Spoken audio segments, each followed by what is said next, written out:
Aconteció en el año 853 a.C. que Elías y su discípulo Eliseo fueron testigo de un hecho que hoy sí podríamos comprender. En el segundo libro de Reyes se cita textualmente: iban caminando mientras hablaban, cuando un carro de fuego con caballos de fuego se interpuso entre ellos, y Elías subió al cielo en un torbellino. Eliseo veía y clamaba: Padre mío, carro y caballos de Israel, y nunca más le vio. Asió sus vestidos y los desgarró en dos, tomó el manto que se le había caído a Elías y se volvió parándose en la orilla del Jordán.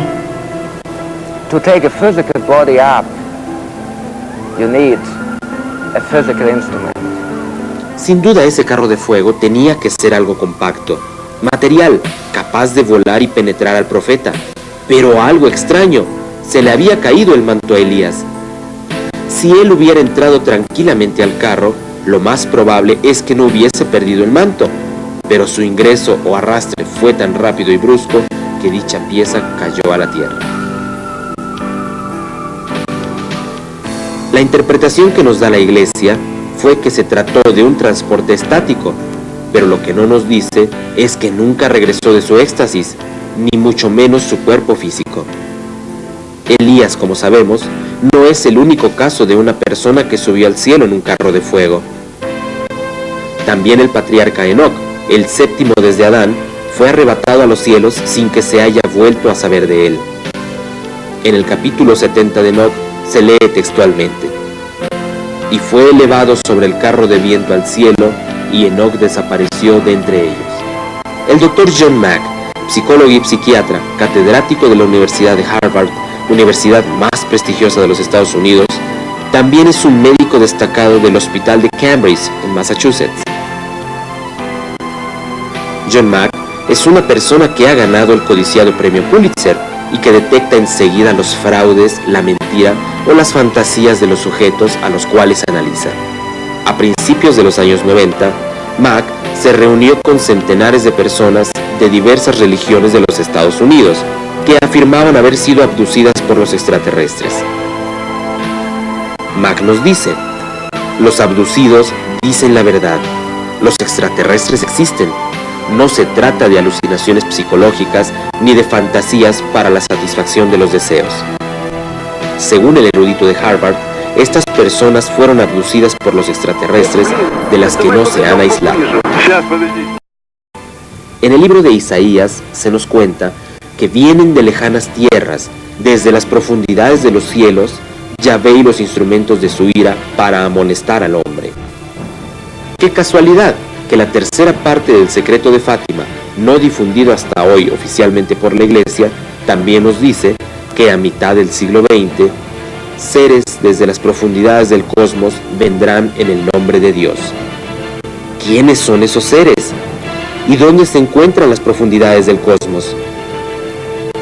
Según la Iglesia, este secreto no se dio a conocer para no provocar una emoción psíquica en la mente del hombre. Y esto lo sabemos hoy gracias al estigmatizado italiano Giorgio Bongiovanni.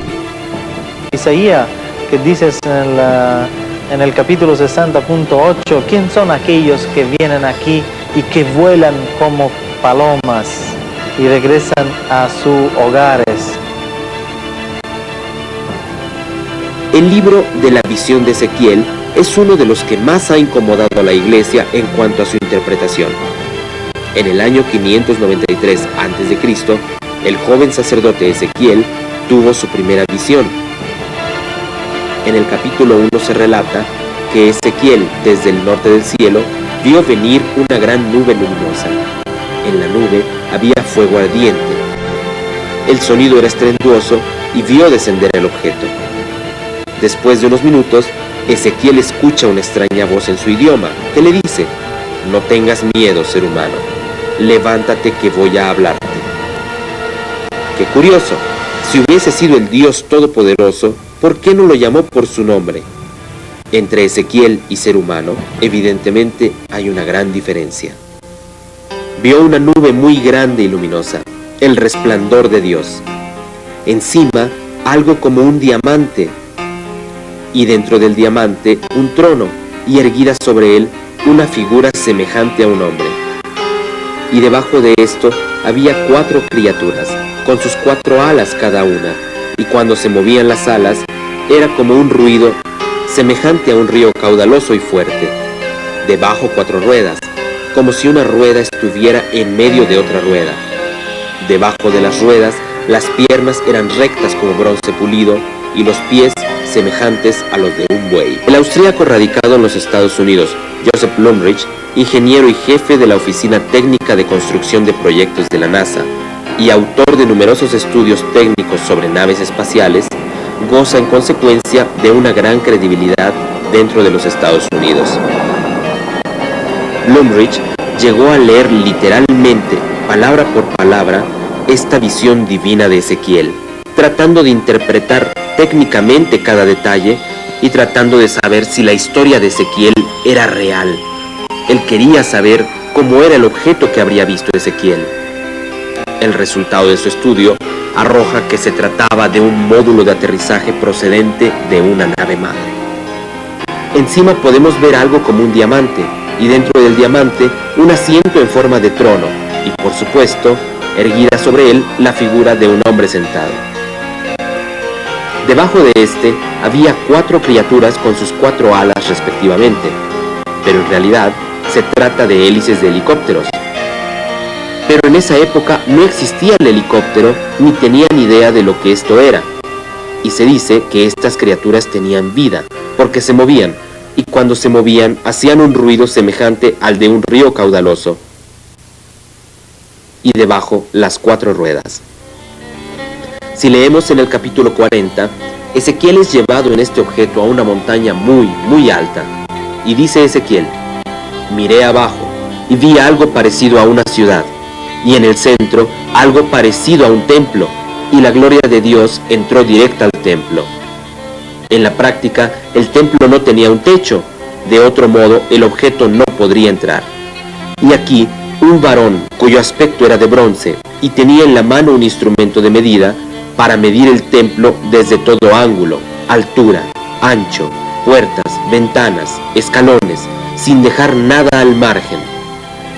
Pero Ezequiel no comprendía, y el varón le respondió: para que yo te las mostrase, has sido traído hasta aquí. Y este sería el resultado del templo. Si hoy, un día, si la humanidad se convierte en una humanidad pacífica, una gran confederación de estados mundiales y viven en paz, y van a viajar por el universo, y con ellos en esta nave espacial son elegidos ingenieros, médicos, militares, políticos y teólogos. Cuando bajan en una civilización menos desarrollada de nosotros y hablan con estos indígenas, entre comillas, el teólogo le va a decir: nosotros creemos en Dios, en Cristo, nosotros venimos con ustedes en paz. Entonces, yo pienso que en el pasado con nosotros hemos tenido estas visitas con pioneros del cosmos que venían hablándonos de Dios. Como es lógico, la Iglesia